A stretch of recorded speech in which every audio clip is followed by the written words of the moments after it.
یہ جو بچہ ہوتا ہے، بچے کی جسم کی جو ہڈیاں ہوتی ہیں، یہ باپ کا خون ہے، جگر ہوتا ہے، جگر کا خون اکٹھا ہو کر بچے کی ہڈیاں بنتی ہیں۔ ہماری ہڈیاں باپ کے خون سے بنتی ہیں، اور یہ جو گوشت ہوتا ہے بچے کا، اولاد کا، یہ ماں کے خون جگر سے بنتا ہے۔ گویا ہماری ہڈیاں باپ کی ہیں اور گوشت ہماری ماں کا ہے۔ ان دونوں ہستیوں کا ہمارے اوپر بڑا حق بنتا ہے، ان کا ادب کرنا، احترام کرنا، عزت کرنا۔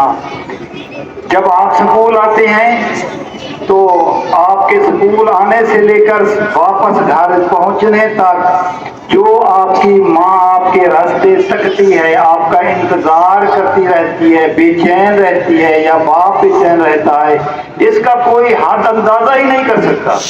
سمندر کی میں کہتا ہوں گہرائی کو تو ناپا جا سکتا ہے، کوئی ہمالیہ کا پہاڑ کا وزن اس کو تولا جا سکتا ہے، لیکن ماں باپ کے دل کے اندر جو فطرتی طور پر اللہ نے محبت رکھی ہے، اس کو ناپا اور تولا۔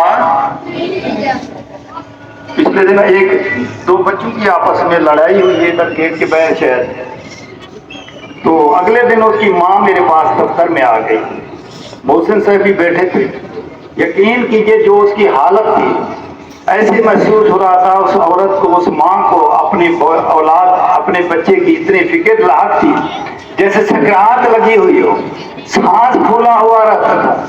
کہتی ہے کہ سارا آپ کو پتہ ہی نہیں کہ رات جو میرے ساتھ بیتی ہے، ساری رات میں سو نہیں سکی، ساری رات بے چینی کے اندر تڑپ کر گزاری ہے میں نے اپنے بیٹے کی خاطر، کہ میرے بیٹے کے ساتھ پتہ نہیں کس نے لڑائی کی ہے، کیوں کی ہے۔ آپ تو ابھی بچے ہیں، آپ کو احساس نہیں ہے، جب آپ لڑتے ہیں، شرارتیں کرتے ہیں، زخمی ہوتے ہیں، آپ کے ماں باپ پر کیا بیتتی ہے، ان پر کیا گزرتی ہے۔ وہ عورت کہہ رہی تھی میری بہن کہ ساری رات میرا بلڈ پریشر ہائی رہا، 1 منٹ کے لیے میری آنکھ نہیں لگی بچے کی خاطر۔ سر پلیز مہربانی کیجئے میرے بچوں کا خیال رکھیے۔ یاد رکھو بیٹا، کائنات کے اندر کوئی ہستی آپ کا انتظار نہیں کرے گی جتنی ماں آپ کرتی ہے، کوئی کائنات کی ہستی اتنی محبت نہیں کرتی جتنی ماں محبت کرتی ہے، کوئی کائنات میں ایسی ہستی نہیں جو آپ کا استقبال کے لیے آنکھیں نچھاور کرے، ماں کرتی ہے۔ تو ان ماں باپ کا کیا حق نہیں ہے ان کا ادب کرنا، احترام کرنا، عزت کرنا۔ جب آپ لیٹ ہوتے ہیں، رکشہ لیٹ ہوتا ہے، میں خود بچوں کا باپ ہوں، تو میری مسز یا میں جب بچے 15 منٹ بھی دیر کرتے ہیں، لیٹ ہوتے ہیں، جو ہمارے اوپر حالت بیت رہی ہوتی ہے، پریشان ہوتے ہیں، طرح طرح کے ذہن میں سوال آ رہے ہوتے ہیں، اللہ خیر کرے کوئی حادثہ تو نہیں ہو گیا، رکشہ خراب تو نہیں ہو گیا، کیوں بچے لیٹ ہو رہے ہیں۔ تو بچوں کا آنے تک سکون نہیں آتا، بے چینی رہتی ہے۔ بچہ جاتا ہے یونیورسٹی کے اندر، رات کو واپس آتا ہے، جب تک وہ واپس نہیں آتا میں حلفاً کہتا ہوں مجھے نیند نہیں آتی۔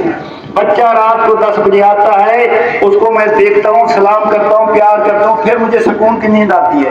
تو ہر ماں باپ کا یہی فکر ہوتا ہے، ہر ماں باپ کی یہی محبت ہوتی ہے۔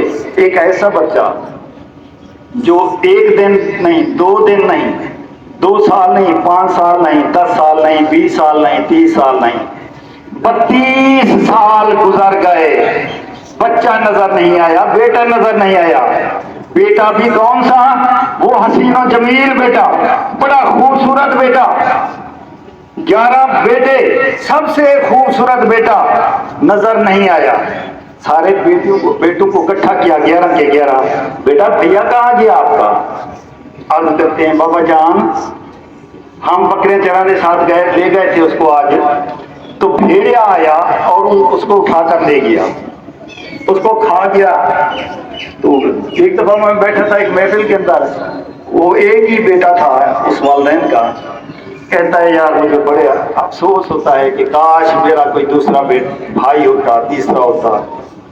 میں نے اسے کہا بھائی آپ خوش قسمت ہیں، آپ لکی ہیں کہ آپ تنہا ہیں، اکیلے ہیں۔ یہی بھائی ہیں جو اندھے کنویں میں بھی یہی دھکا دیتے ہیں۔ تو ان بھائیوں نے دیکھا کہ باپ کی محبت، باپ کی عزت چھوٹے بھائی کے ساتھ زیادہ آئے، حسرت دل میں ہوئی، بغض ہوا، اناد ہوا، اس کو اٹھا کر اندھے کنویں کے اندر ڈال دیا۔